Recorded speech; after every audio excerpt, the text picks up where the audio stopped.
کہ کیا میت کے گھر والوں کی طرف کھانا بھیجنا چاہیے؟ بڑا اہم سوال ہے۔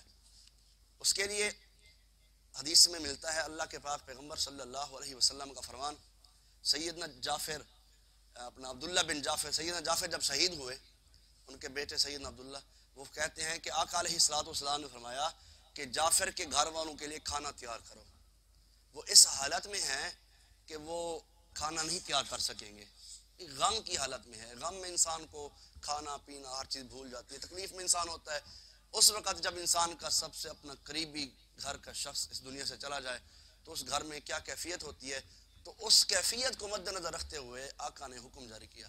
لیکن ہمارے ہاں یہ ہوتا ہے سارے علاقے والے اس کے گھر میں اکٹھے ہو جاتے ہیں، وہ ایک ان کے پاس کھانا نہیں ہے خود، وہ علاقے والے اب دیکھتے ہیں دیکھ بھی پک رہی ہوتی ہے کہیں طرف سے، چلو بھی ہم بھی آج علاقے والے جو گھر کا ہمارا گھر کا کھانا بھی ادھر سے ہو جائے گا، یہ شریعت میں منع ہے۔